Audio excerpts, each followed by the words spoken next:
10억을 벌었는데 8억 2,100만 원을 세금으로 내야 한다면 여러분은 그 집을 파시겠습니까? 이것은 가정이 아닙니다. 2026년 5월 9일 이후 대한민국 다주택자들이 마주할 현실입니다. 82.5%. 이 숫자가 의미하는 것은 당신이 평생 모은 자산이 하루아침에 국가의 금고로 흡수될 수 있다는 경고입니다. 2년간 미뤄왔던 다주택자 양도세 중과 유예가 드디어 종료됩니다. 정부는 이번에 다릅니다. 선거를 앞두고도 유예 연장이라는 카드를 꺼내지 않았습니다. 부동산 시장에 남은 것은 냉혹한 원칙뿐입니다. 버티면 이긴다는 공식은 이미 깨졌고 지금 이 순간에도 수많은 집주인들이 세입자에게 수천만 원을 쥐어주며 이사를 구걸하고 있습니다. 5월 9일은 단순한 과세 시점이 아닙니다. 대한민국 부의 이동이 수량에서 질로 재편되는 분기점입니다. 준비된 자에게는 10년 만의 기회가, 준비되지 않은 자에게는 자산이 녹아내리는 고통이 시작됩니다. 지금부터 당신의 자산을 지킬 유일한 탈출구를 공개합니다. 2026년 5월 9일 이후 대한민국 부동산 시장의 지형도가 완전히 바뀝니다. 이제 집을 몇 채 가졌느냐는 성공의 척도가 아니라 징벌의 대상이 됩니다. 정부는 명확한 메시지를 시장에 던지고 있습니다. 부동산으로 돈을 버는 시대는 끝났다는 선언입니다. 살아남는 자산은 서울 핵심지에 똘똘한 한 채로 압축될 것입니다. 강남, 서초, 용산, 성동 같은 프리미엄 입지가 아니라면 다주택 보유는 이제 리스크일 뿐입니다. 지방과 외곽의 다주택 매물은 시장의 차가운 외면을 받을 수밖에 없습니다. 수요는 줄어드는데 공급은 쏟아지는 구조입니다. 문제는 세금만이 아닙니다. 공시지가 현실화율이 2026년 정점에 달하면서 보유세 부담이 급증하고 있습니다. 서울의 아파트 2채를 가진 은퇴자는 연간 수천만 원의 보유세를 감당해야 하는데 막상 소득은 없습니다. 집값은 올라도 현금 흐름이 없는 가난한 부자들이 속출하고 있습니다. 이 상황에서 정부가 양도세 중과 유예를 종료시키는 것은 단순한 세수 확보가 아닙니다. 자산 불평등 해소와 근로 의욕 고취라는 명분 아래 부동산 투기의 시대를 완전히 종료시키겠다는 강력한 의지입니다. 집은 이제 투자 상품이 아니라 주거 수단으로만 인정받게 됩니다. 임대차 시장에도 거대한 변화가 시작됩니다. 다주택자들이 세금 폭탄을 피해 매물을 내놓으면서 전세 시장은 급격히 위축되고 있습니다. 전세가 사라지면 월세로 전환되고 결국 무주택 서민들의 주거비 부담은 더욱 가중될 것입니다. 부동산 양극화가 죽어 양극화로 이어지는 악순환입니다. 결론은 명확합니다. 5월 9일은 자산을 슬림화하고 선택과 집중을 완료해야 하는 마지노선입니다. 여러 채를 보유한 것이 자랑이었던 시대는 끝났습니다. 이제는 하나라도 제대로 된 자산을 확보하는 것이 생존 전략입니다. 시장은 이미 움직이기 시작했고 당신에게 남은 시간은 90일 뿐입니다. 숫자는 거짓말을 하지 않습니다. 기본 양도소득세율 45%의 다주택자 중과세율 최대 30%포인트, 그리고 지방소득세까지 합산하면 실효세율은 82.5%에 육박합니다. 10억 원의 차익이 발생해도 손에 쥐는 돈은 1억 7,400만 원에 불과하다는 뜻입니다. 이 세율을 단순히 높다고만 표현하기엔 부족합니다. 이것은 세금이 아니라 사실상 징벌입니다. 정부는 다주택 보유 자체를 죄악시하며 시장에서 퇴출시키겠다는 강력한 의지를 보이고 있습니다. 조정 대상 지역의 3주택 이상 보유자들은 이 폭탄을 정통으로 맞게 됩니다. 그렇다면 정부는 왜 지방선거를 앞두고도 유예 연장이라는 선심성 카드를 꺼내지 않았을까요? 답은 간단합니다. 부동산으로 돈을 버는 시대가 끝났음을 확실히 각인시키려는 것입니다. 과거처럼 집값 상승을 기대하며 투기적 수요가 되살아나는 것을 원천 차단하겠다는 계산입니다. 근로의욕 고취라는 명분도 빼놓을 수 없습니다. 젊은 세대는 아무리 일해도 집 한 채 마련하기 어려운 현실에 좌절하고 있습니다. 반면 기성세대는 부동산으로 쉽게 부를 축적했다는 인식이 팽배합니다. 정부는 이 불만을 잠재우고 일해서 돈을 버는 것이 정당하다는 메시지를 던지고 있습니다. 문제는 이 세율이 현실적으로 납부 가능한 수준인가 하는 점입니다. 많은 다주택자들이 자산은 있지만 현금은 부족한 상황입니다. 집을 팔아야 세금을 낼 수 있는데 정작 집을 팔 수 있는 시장 환경이 조성되지 않았습니다. 높은 금리와 대출 규제로 매수자는 사라졌고 매도자만 줄을 서 있는 형국입니다. 결국 81.5%라는 세율은 단순한 숫자가 아닙니다. 이것은 대한민국 부동산 시장의 패러다임이 완전히 전환되고 있다는 신호탄입니다. 집은 더 이상 투자 수단이 아니라 주거 공간으로만 인정받게 되었고 다주택 보유자들은 이제 선택의 기로에 서 있습니다. 세금으로 빼앗길 것인가 아니면 지금이라도 자산을 정리할 것인가. 겉으로 보면 부자입니다. 서울의 아파트 2채를 보유하고 있으니 시가총액만 30억 원이 넘습니다. 하지만 통장 장원은 비어있고 매달 보유세 고지서를 받을 때마다 심장이 내려앉습니다. 이것이 2026년 대한민국 다주택자들의 초상입니다. 공시지가 현실화율이 정점에 도달하면서 보유세 폭탄이 터지기 시작했습니다. 과거 시세의 60% 수준이었던 공시가격이 이제 90%를 넘어서고 있습니다. 강남의 30억 원짜리 아파트는 공시가격만 27억 원이 넘고 여기에 종합부동산세와 재산세가 합쳐지면 연간 세금이 수천만 원에 달합니다. 문제는 소득입니다. 은퇴한 60대 집주인에게 연간 3천만 원의 보유세는 감당할 수 없는 부담입니다. 전세 보증금을 받아두었지만 그것도 세입자에게 돌려줘야 할 돈입니다. 월세로 전환하자니 세입자가 나가버리고 집을 팔자니 양도세 폭탄이 기다리고 있습니다. 진퇴양난입니다. 유동성 부족 현상이 다주택자들을 한계로 몰아넣고 있습니다. 자산 가치는 종이 위에서만 높을 뿐 실제로 현금화할 방법이 없습니다. 은행에서 대출을 받으려 해도 DSR 규제에 막혀 한도가 나오지 않습니다. 집값은 올랐지만 빚을 낼 수도 없는 역설적 상황입니다. 일부 집주인들은 극단적 선택을 하고 있습니다. 보유세를 내기 위해 다른 집을 급매로 내놓는 것입니다. 하지만 시장에는 이미 급매 물건이 넘쳐나고 있습니다.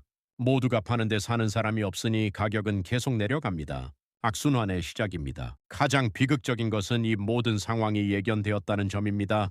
정부는 2020년부터 지속적으로 다주택자 규제를 강화해 왔습니다. 그럼에도 많은 집주인들은 버티면 이긴다는 믿음으로 버텼고 결국 출구가 막힌 채 덫에 걸린 셈이 되었습니다. 5월 9일이 다가올수록 이 덫은 더욱 조여들고 있습니다. 다주택자들은 지금 3중으로 포위되어 있습니다. 첫 번째 벽은 토지거래 허가제입니다. 강남구, 서초구, 용산구 등 주요 지역은 실거주 의무가 부과되어 있습니다. 집을 팔려면 세입자를 내보내고 본인이 직접 들어가 살아야 합니다. 전세를 끼고 파는 것이 불가능합니다. 문제는 세입자를 내보내는 것이 말처럼 쉽지 않다는 점입니다. 법적으로 계약 기간이 남아 있으면 강제로 내보낼 수 없습니다. 집주인들은 세입자에게 무릎을 꿇고 합의금을 제시합니다. 3천만 원, 5천만 원, 심지어 1억 원까지 이사비를 주는 경우도 속출하고 있습니다. 권력이 완전히 역전되었습니다. 두 번째 벽은 DSR 규제입니다. 고금리 시대에 총부채 원리금 상환 비율 규제가 강화되면서 매수자들의 구매력이 사라졌습니다. 집을 사고 싶어도 대출이 나오지 않으니 살 수가 없습니다. 시중은행의 주택담보대출 금리는 5%를 넘어섰고 변동금리 대출자들은 이자 부담에 허덕이고 있습니다. 내 집을 받아줄 매수자가 없다는 것은 곧 거래 절벽을 의미합니다. 서울 아파트 거래량은 전년 대비 40% 이상 급감했습니다. 매물은 쌓여가는데 계약은 성사되지 않습니다. 중개업소 사장들은 손님이 와도 계약으로 이어지지 않는다며 한숨을 쉽니다. 세 번째 벽은 시간입니다. 5월 9일이라는 시계추는 멈추지 않습니다. 하루하루가 지날수록 선택지는 좁아지고 있습니다. 4월이 되면 패닉 상태가 될 것이 분명합니다. 그때는 이미 늦습니다. 모두가 동시에 출구로 몰려들면 가격은 폭락하고 거래는 더욱 어려워집니다. 가장 무서운 것은 이 세 가지 규제가 서로 맞물려 돌아간다는 점입니다. 토지거래 허가제로 매물이 묶이고 DSR로 매수자가 사라지고 시간 압박으로 가격이 내려가는 악순환입니다. 다주택자들은 지금 퇴로 없는 감옥에 갇혀 있으며 탈출구는 점점 더 좁아지고 있습니다. 5월 9일은 이 감옥의 문이 완전히 닫히는 날입니다. 20년 전만 해도 집주인은 왕이었습니다. 전세 계약 갱신 시기가 되면 세입자가 먼저 고개를 숙이고 계약 연장을 부탁했습니다. 하지만 2026년 지금 상황은 완전히 뒤집혔습니다. 집주인이 세입자에게 무릎을 꿇고 이사를 구걸하는 시대가 왔습니다. 5월 9일 전에 장음을 치러야 하는 집주인들의 사정은 절박합니다. 매매 계약은 이미 체결했지만 세입자가 나가지 않으면 장음을 받을 수 없습니다. 매수자는 실거주를 위해 빈집을 원하고 집주인은 세금 폭탄을 피하기 위해 5월 전에 등기를 넘겨야 합니다. 시간은 흐르고 선택지는 하나뿐입니다. 이사비 합의금 전쟁이 시작되었습니다. 강남의 한 오피스텔 집주인은 세입자에게 3천만 원의 합의금을 제시했습니다. 용산의 아파트 소유주는 5천만 원을 주고서야 세입자를 내보낼 수 있었습니다. 심지어 일부 프리미엄 단지에서는 1억 원에 육박하는 이사비가 오가고 있다는 소문까지 돕니다. 세입자들도 이 상황을 정확히 알고 있습니다. 집주인이 급하다는 것, 5월 9일이 마지노선이라는 것, 지금이 협상력을 발휘할 수 있는 유일한 타이밍이라는 것을 잘 압니다. 일부 세입자들은 노골적으로 금액을 요구하기도 합니다. 이 1억 주면 나가겠다는 식입니다. 여기에 역전세 리스크까지 겹쳤습니다. 집값이 떨어지면서 전세 보증금을 돌려줄 수 없는 집주인이 속출하고 있습니다. 5년 전 5억 원의 전세를 준 집이 지금 시세로는 4억 5천만 원밖에 안 됩니다. 집을 팔아도 보증금을 못 돌려주는 상황입니다. 깡통 전세의 악몽이 현실화되고 있습니다. 경기도 외곽과 지방 도시에서는 매매가보다 전세가가 높은 기현상이 벌어지고 있습니다. 세입자는 보증금을 돌려받지 못하고 집주인은 빚만 남습니다. 결국 경매로 넘어가는 물량이 급증하고 있으며 법원 경매 사이트는 매물로 넘쳐나고 있습니다. 권력의 역전은 단순한 현상이 아닙니다. 이것은 대한민국 부동산 시장의 근본적 변화를 상징합니다. 집주인이 더 이상 우위를 점할 수 없는 구조가 되었고 시장의 주도권은 현금을 가진 자, 시간 여유가 있는 자에게 넘어갔습니다. 5월 9일이 가까워질수록 이 역전 현상은 더욱 극명해질 것입니다. 세금으로 빼앗기느니 자녀에게 주겠다는 선택이 폭발적으로 늘어나고 있습니다. 2025년 하반기부터 증여 신고 건수가 전년 대비 200% 이상 급증했습니다. 82.5%의 양도세를 내느니 차라리 증여세를 내고 자녀 명의로 돌리는 것이 합리적이라는 판단입니다. 하지만 증여가 만능 해결책은 아닙니다. 증여세 역시 만만치 않습니다. 자녀 한 명당 5천만 원까지는 공제되지만 그 이상 금액에 대해서는 10%에서 최대 50%의 세율이 적용됩니다. 10억 원짜리 아파트를 증여하면 약 2억 원의 증여세를 내야 합니다. 더 큰 문제는 증여 후 5년 내 매각 시 양도세 중과가 그대로 적용된다는 점입니다. 정부는 이미 이런 편법을 예상하고 규제를 마련해 두었습니다. 증여받은 자녀가 당장 현금이 필요해서 집을 팔려고 해도 결국 높은 세금을 내야 하는 구조입니다. 증여는 최소 5년 이상 장기 보유를 전제로 해야 의미가 있습니다. 증여가 급증하면서 시장에 또 다른 문제가 발생했습니다. 매물 잠김 현상입니다. 증여받은 자녀들은 당장 팔 이유가 없습니다. 오히려 5년을 버티면서 중과 적용을 피하려 합니다. 결과적으로 거래 가능한 매물은 시장에서 사라지고 정작 실수요자가 원하는 물건은 구할 수 없게 됩니다. 단기적으로는 가격 하방 경직성을 만듭니다. 매물이 줄어들면 집값이 덜 떨어질 것처럼 보입니다. 하지만 이것은 착시입니다. 거래가 없다는 것은 시장이 제대로 작동하지 않는다는 의미입니다. 수요자는 집을 사고 싶어도 살 물건이 없고 공급자는 팔고 싶어도 팔 수 없는 교착 상태입니다. 장기적으로는 시장의 동맥경화를 초래합니다. 거래가 끊기면 적정 가격을 형성할 수 없습니다. 호가만 존재하고 실거래가는 사라집니다. 중개업소는 문을 닫고 시장 참여자들은 혼란에 빠집니다. 결국 부동산 시장 전체의 유동성이 고갈되는 최악의 시나리오로 이어질 수 있습니다. 증여는 독이 든 성배입니다. 당장은 양도세를 피할 수 있지만 장기적으로는 자녀에게 부담을 떠넘기는 것일 수 있습니다. 더 나아가 시장 전체를 경직시켜 모두에게 피해를 줍니다. 5월 9일을 앞두고 증여를 고려한다면 단순히 세금만 계산할 것이 아니라 5년 후, 10년 후를 내다봐야 합니다. 잘못된 증여는 자산이 아니라 족쇄가 될 수 있습니다. 위기는 누군가에게는 재앙이지만 준비된 자에게는 기회입니다. 5월 9일이라는 데드라인이 다가올수록 시장에는 패닉셀이 쏟아질 것입니다. 무주택자들에게는 10년 만에 찾아온 골든타임입니다. 지금부터 어떻게 움직여야 할지 정확히 알려드리겠습니다. 4월 말이 핵심입니다. 세금 중과를 피하기 위해 가격을 던지는 급급매가 반드시 나옵니다. 집주인들은 82.5%의 세금보다는 20% 할인이 낫다고 판단할 것입니다. 평소 시세 9억 원이던 아파트가 7억 원에 나오는 기적 같은 순간이 올 수 있습니다. 하지만 온라인 포털만 보면 안 됩니다. 네이버 부동산과 직방에는 가짜 매물과 낚시 매물이 넘쳐납니다. 실제로 존재하지 않는 집을 올려놓고 고객을 유인하는 수법입니다. 진짜 금매는 포털에 올라오기 전에 이미 팔려나갑니다. 이 현장으로 가야 합니다. 관심 단지의 1층 중개업소와 친분을 쌓으십시오. 직접 찾아가서 얼굴을 익히고 구체적인 조건을 말하고 무엇보다 현금 준비 완료, 즉시 계약 가능이라는 신호를 확실히 보내야 합니다. 중개사들은 확실한 매수자에게 먼저 연락합니다. 망설이는 고객에게는 좋은 매물이 돌아가지 않습니다. 자금 준비는 필수입니다. 대출 한도를 미리 확인하고 계약금과 중도금을 즉시 치를 수 있는 상태를 만들어 두어야 합니다. 금매는 기다려주지 않습니다. 일주일만 시간을 달라고 하면 그 사이 다른 사람에게 넘어갑니다.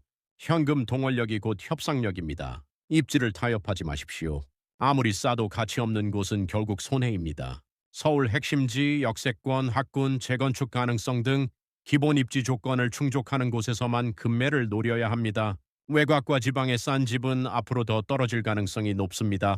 마지막으로 냉정함을 유지해야 합니다. 금매라는 단어에 흥분해서 무리한 결정을 하면 안 됩니다. 등기 무등본을 확인하고 근저당과 전세권 설정 여부를 꼼꼼히 체크하고 하자와 수리 이력을 확인해야 합니다.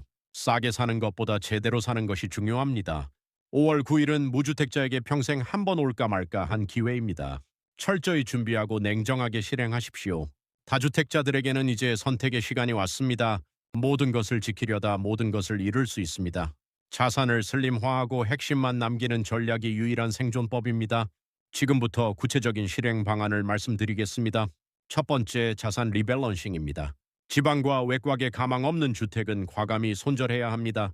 지금 팔면 손해를 보더라도 5월 이후에는 그 손해가 2배, 3배가 될 수 있습니다. 경기도 외곽이나 지방 소도시의 아파트를 보유하고 있다면 즉시 시장 조사를 시작하십시오. 핵심지로 갈아타는 것도 방법입니다. 세 채를 가지고 있다면 두 채를 팔아서 한 채는 서울 강남권이나 마용성 지역으로 교체하는 전략입니다. 수량은 줄지만 질은 높아집니다.